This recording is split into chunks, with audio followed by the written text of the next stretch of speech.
discernimiento. Es de allí de donde proviene la claridad sobre el verdadero concepto de religión. La religión, el señor Heindel habla sobre las religiones de raza, pero nuestro insigne maestro Ragosini, excelso exponente de la ciencia de la vida, dice que le es muy difícil pensar que hayan religiones de raza, que más bien son sugestiones de raza. ¿Por qué? Porque es un sentido religioso que surge en cada quien, según su estado de necesidad y de evolución. Esto nos impulsa a hacer un análisis muy profundo para encontrar la verdad. De acuerdo a la experiencia de vida, el ser humano necesita primeramente afianzar su fe, sus esperanzas en algo o en alguien superior a él, para que le ilumine, para que le oriente, para que le inspire el verdadero sentido de su existencia y especialmente para que le proteja y le saque milagrosamente de esos momentos difíciles que le impone el karma por las acciones generadas inconscientemente con anterioridad. En esos cruciales momentos emerge del alma en forma muy natural ese grito, ese espíritu religioso al cual se aferra desesperadamente y como resultado de su propia autosugestión logra por lo regular resultados favorables. Esa expresión religiosa que surge espontánea y libremente es emanación de su propia esencia espiritual. Es de allí de donde surge esa fuerza religiosa que no ha sido impuesta por nadie, ha nacido de sí mismo. Es una inspiración innata del alma. Esto sí es en verdad una religión pura y auténtica, sin duda alguna. Esto que estoy exponiendo es simplemente para profundizar en ello, para esclarecer la verdad por sí mismos. Los instructores de la ciencia del esoterismo imparten sus sabios conocimientos en los cuales se puede confiar enteramente. Claro que sí, pero no se debe quedar en la simple creencia. Es preciso estudiar, investigar profundamente para llegar a comprender, a vivir, a sentir la esencia del conocimiento a través del discernimiento, cual luz del Cristo. Lamentablemente, a través de los tiempos han venido imperando esas religiones insuficientes que no han tenido ningún interés en la superación del hombre, pues deliberadamente le han venido velando la esencia del verdadero cristianismo. Por el contrario, han generado ese destructivo sentido egoísmo, de separatividad, de temor hacia un Dios implacable de justicia que implica la ley con rigidez, ojo por ojo y diente por diente, generando con ello el dolor, la tristeza y el desconcierto al punto que el sentimiento dice, me vengaré. El corazón anhela el amor, el cuerpo de el amor. El cuerpo de deseos espera la venganza. La inteligencia ve en lo abstracto la belleza de amar a nuestros enemigos, pero en la mayoría de los casos se alía con los sentimientos vengativos del cuerpo de deseos con la excusa de hacer justicia. Este torbellino de conflictos pasionales e instintivos que esclavizan al hombre se debe al desconocimiento total del código de las leyes divinas, pues estas sectas religiosas se han encargado de ocultar, de negar deliberadamente el luminoso conocimiento de las leyes de la vida, que son precisamente las fuerzas que le revelan a la humanidad su verdadero origen, las que le indican su eminente continuidad de su existencia más allá del fallecimiento del cuerpo físico, las que le presentan el objetivo fundamental de la existencia. Por la ignorancia al respecto, la gran mayoría de la humanidad ha sido sometida a deambular por la vida a ciegas, dando golpes de palo sin rumbo alguno, creyendo que no hay sino una vida y que por lo tanto es para gozarla, dando rienda suelta a sus apetitos y pasiones desenfrenados, dando como resultado la miseria moral, el dolor, la tristeza y, lógicamente, el rezagamiento en el sendero de la evolución. ¡Qué tristeza! ¡Qué grave equivocación! ¡Qué grave situación para esa alma que ha emergido de ese gigantesco trabajo que ha llevado a cabo el triple espíritu en unión con el triple cuerpo para elevar el nivel precisamente conscientivo!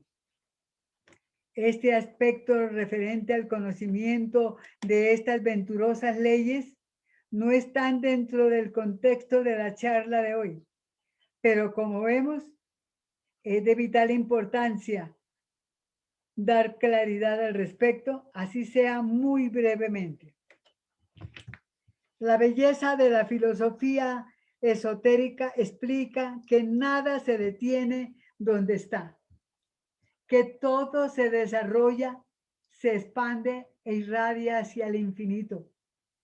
Por eso entrega el conocimiento diáfano de las divinas leyes de la vida, porque son el faro que ilumina el sendero de la existencia, que definen la línea ascendente e infinita de la perfección consciente, del servicio y del amor, cual objetivo primordial de la vida.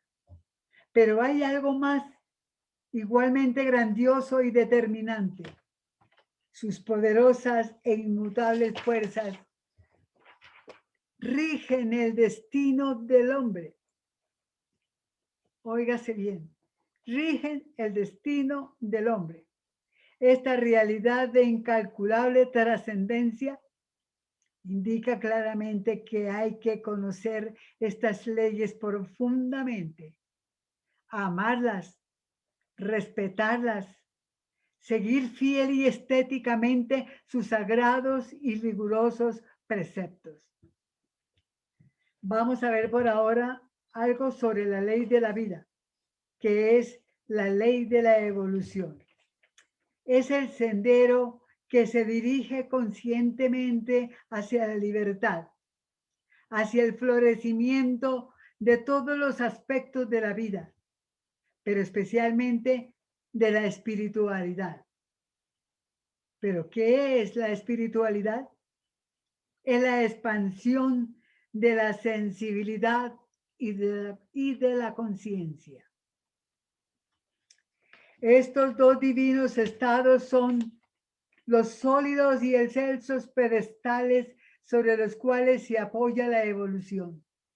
A través de su divina luz, de su inefable poder, se despierta ese grandioso potencial de virtudes, de atributos y facultades subyacentes admirablemente en la naturaleza humana, como es la voluntad, la inteligencia, la sabiduría, la justicia, la misericordia, la intuición, la evidencia, la ternura, la bondad, la compasión, el entusiasmo, el optimismo, la tolerancia, la palabra expresada con bondad, con verdad, con belleza, con estética, etc. El camino ascendente hacia las más altas esferas de la perfección está demarcado paso a paso por cada uno de estos inefables atributos y virtudes, espléndidamente iluminadas por el sol de la sensibilidad y de la conciencia. Esto es verdaderamente grandioso, pero alcanzar los altos grados de tan inefable desarrollo depende en parte del estado evolutivo del aspirante, pero en sí se requiere de muchísimo tiempo de consagración al respecto. Pero es aquí donde la ley de la reencarnación concede generosa y pacientemente el tiempo que se requiere a través, desde luego, de múltiples nacimientos en cuerpos plenos de salud y vitalidad para proseguir ese largo y titánico proceso de crecimiento espiritual. Tenemos la ley de causa y efecto. Esta ley advierte que cualquier movimiento que se haga, bueno o malo, inmediatamente se genera irreversiblemente el efecto. Por eso se debe estar verdaderamente vigilantes de los pensamientos y de los sentimientos que permanentemente se están generando. Que estos sean revestidos de bellas imágenes, de salud, de alegría, de paz, de belleza, de éxito, de bondad y de amor. Con este magnetismo no solamente se prodiga al universo y a la humanidad y a toda criatura viviente de vitalidad y armonía, sino que contribuiremos en buena parte para que esta bendita ley del karma nos sea favorable, muy armonioso y nos permita dirigir inteligentemente esa extraordinaria facultad del libre albedrío, en pos de la maestría, en pos de la divina sabiduría. La ley de epigénesis, el poder de esta magna ley impulsa al hombre a generar nuevas acciones con alto sentido de responsabilidad y de sensibilidad, siempre en busca de la pureza. Pureza en el pensar, en el sentir y en el obrar. Ese prístino estado de pureza induce la germinación del potencial de la vida subyacente en el cáliz del ser humano, siempre en beneficio de todo y de todos. Ahora, en cuanto a la estrella de Belén, la estrella de Belén a la cual se refiere el señor Heindel es un hecho místico. Es la adoración de los tres magos o sabios del oriente, Gaspar, Melchor y Baltasar, al Mesías que ha nacido. Pero esto en verdad son perennes y sublimes realizaciones de las energías que bullen en el interior de todo ser humano, pero que desafortunadamente no se sabe nada de aquello por falta de sensibilidad, pero que estas actividades subjetivas están simbolizadas en fascinantes leyendas históricas. Por ejemplo, los Reyes Magos representan a las energías que actúan en los vehículos inferiores que conforman la personalidad: el físico, el vital, el astral y el mental. Vehículos formados con la esencia, con la belleza de los diferentes planos del logo solar. Esto indica claramente que cada uno de estos vehículos encierra en diferente grado de vibración el poder, la belleza, el color, la música celestial, manantial de divinas armonías que emanan encantadoramente del logo solar. Por lo tanto, cada uno de estos vehículos es el templo sagrado de energías, de divinas jerarquías que guían la evolución de la humanidad.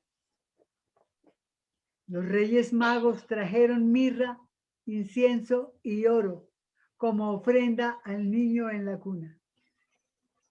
Qué bello es todo esto. Pues en el proceso de la sublimación, es decir, de la elevación de nuestras energías hacia el centro de nuestro corazón espiritual, para que se realice la cristificación, la consagración al amor inmaculado, el sentido ideal de la vida. En ese ascenso del fuego, cada uno de estos vehículos ofrenda en medio de bellas sinfonías sus esencias, sus aromas, su amor, la mirra, el incienso y el oro. ¿Qué quiere decir Belén? Es luz, efectivamente. Aquellos iniciados tuvieron el sentido de la interna luz, de que había nacido un hombre excepcional en el mundo. La estrella, la estrella es la pentalfa de 5 puntas, 5 principios de la vida, los 5 principios de la armonía en la naturaleza del hombre, los 5 modos de la existencia, 4 relativamente objetivos y el subjetivo que trae la unidad, la armonía, la belleza y el bien. Ese es el Cristo, ese sentido interno. Como bien sabemos, no se trata de un hecho histórico, no se trata de que ha de venir, ni sentarse a esperarlo. Hay que trabajar para educir esa omnipresente y divina energía, esa esencia divina, esa espiritualidad que felizmente subyace en cada ser. Este es el significado de la pentalfa, que es la estrella de Belén. Y como los 3 magos eran iniciados, sintieron la presencia de un gran ser, un adepto que estaba por encima de todos ellos, y fueron a saludarle en su cuna. ¿Qué es un adepto? Es aquel que ha conquistado en realidad la plenitud del ser. Es porque es consciente y porque es amante de la verdad. El misterio del Gólgota. Todos los acontecimientos en la vida de Jesús posee una trascendencia simbólica, una significación mística que influye en la humanidad futura. Por ejemplo, el Gólgota significa cráneo y es allí precisamente donde se sacrifica o se crucifica el lobo solar en las funciones egotistas de la mente concreta, la que nos lleva y nos trae a la deriva porque no tenemos el control sobre su actividad. He ahí el gran problema. Por ello el cráneo es el centro de los problemas, de las complejidades, de las limitaciones y del egoísmo.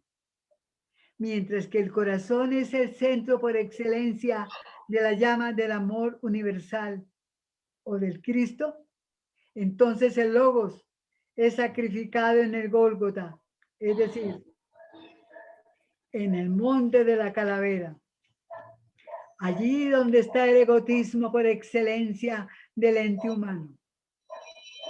Hay sacrificio porque no hay liberación de esa divina energía, y el error nuestro en el proceso de la evolución está en pensar que a través de la mente racional vamos a alcanzar los más altos estados de la conciencia.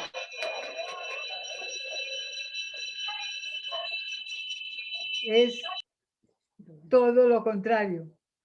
A través de la sensibilidad debemos iluminar la inteligencia.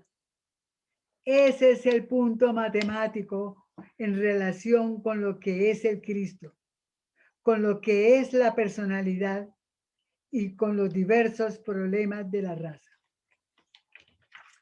El símbolo de la cruz. Se cree que la cruz es un símbolo de sufrimiento.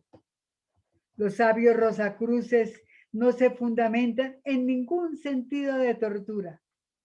Todo lo contrario, en buscar la placidez de la vida espiritual, de la vida interna del alma. Pero la cruz es la razón de ser de todo cuanto existe. Por ejemplo, los soles y los mundos hacen una cruz magnética en el espacio. Y esa cruz magnética invisible de un poder incontrastable e incalculable para la averiguación de nuestra inteligencia, se sostiene el ritmo de los mundos. Una semilla masculina se une a una femenina en cualquier especie y surge un nuevo ser. Esta es la cruz de los rosacruces, la cruz natural, la cruz de la vida, la cruz que hace posible todos los fenómenos de la existencia. Esa cruz que se alza para siempre en la tierra y en todo un inmenso universo, como un símbolo sagrado, como prueba de la forma más elevada de servicio desinteresado, la devoción suprema de la plena donación de una vida recta al servicio de la humanidad. Pues Jesús enseñó que el servicio al prójimo es el concepto más elevado de la verdadera evolución espiritual. Todo el triunfo de la muerte sobre la cruz está resumido en el espíritu de la actitud de Jesús hacia sus agresores. Convirtió la cruz en un símbolo eterno del triunfo del amor divino sobre el odio y de la victoria de la verdad sobre el mal. En el último momento de vida terrenal, el Señor exclamó felizmente: Señor, Señor, cuánto me has glorificado, porque en esos momentos terminaba su trascendencia obra espiritual en beneficio de la humanidad. A su vez, se había cristificado, había educido en gran medida ese magnetismo del sol espiritual. Su alma era ya una esplendente rosa y sublime, una esplendente, hermosa y sublime rosa dorada, el símbolo precioso de la fraternidad Rosacruz.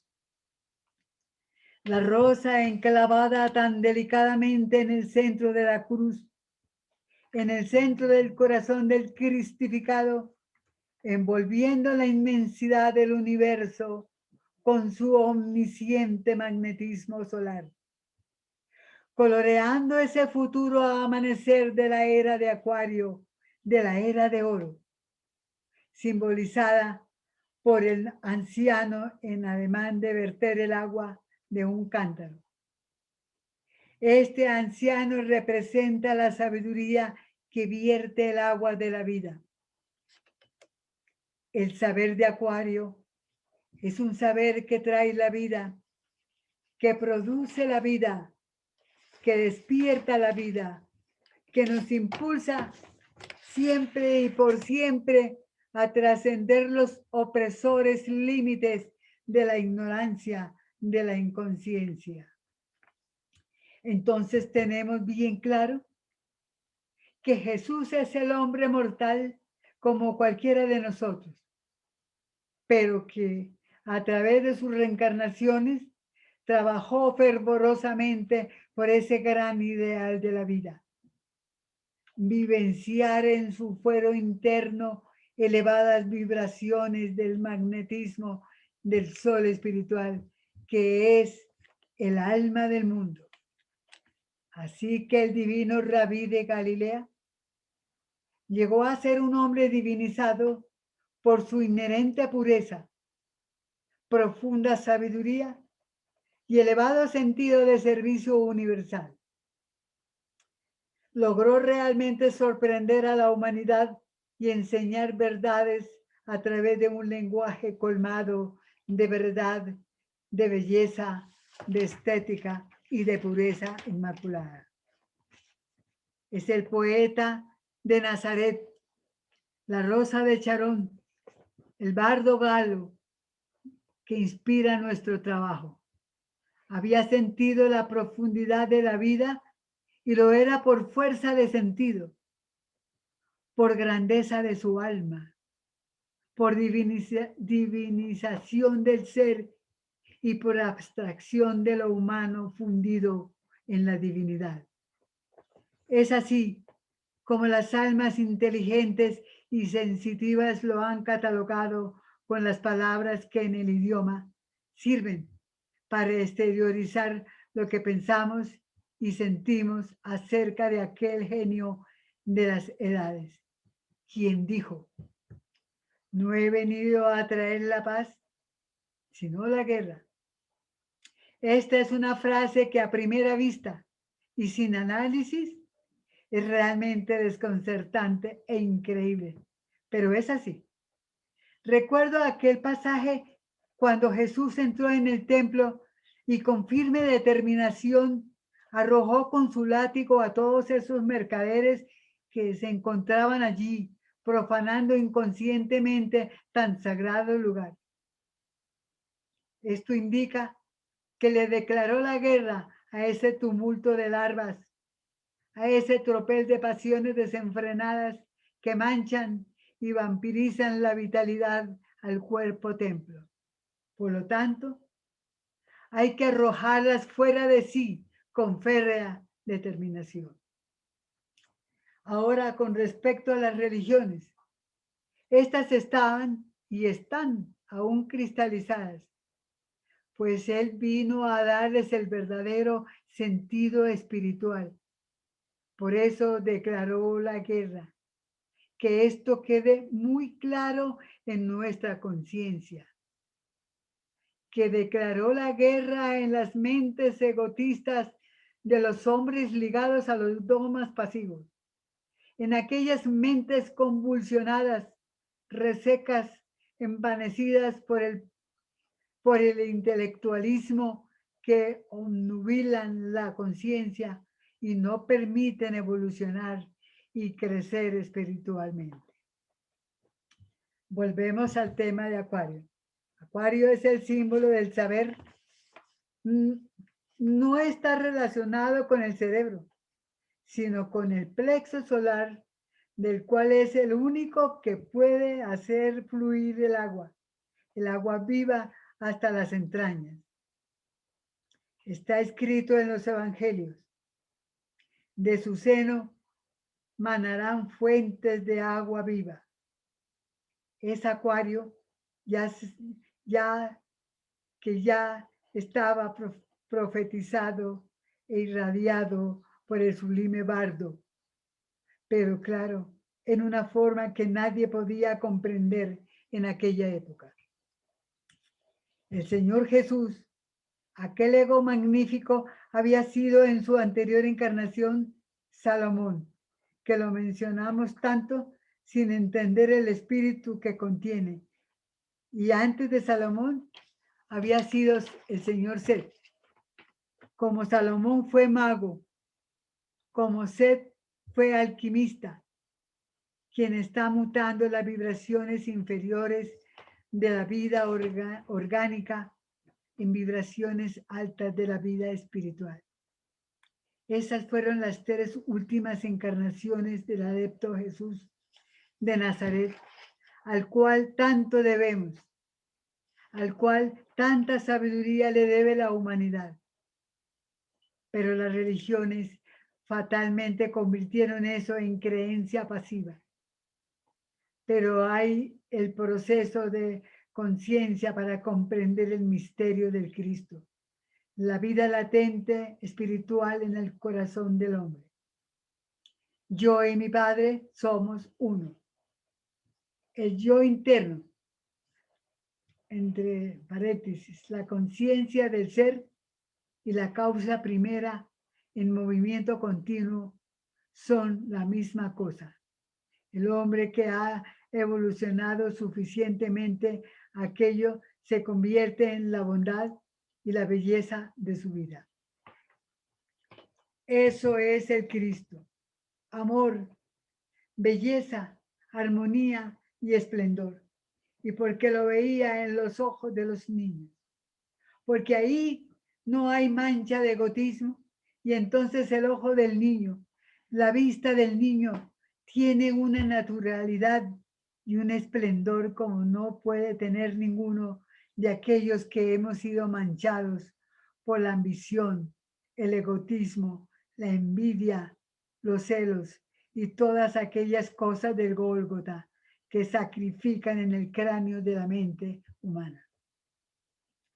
El Cristo, como se ha venido enunciando tan hermosamente en las anteriores presentaciones, es la divina armonía espiritual de la vida. Es el amor del sentido unitario de la vida que nos hace sentir partícipes de la vida eterna y uno con la causa primera. Es la vida de este universo que por fuerza divina del amor ha generado todas las cosas para ser vehículos adecuados donde la conciencia divina pueda ayudar a levantar el nivel de la humanidad.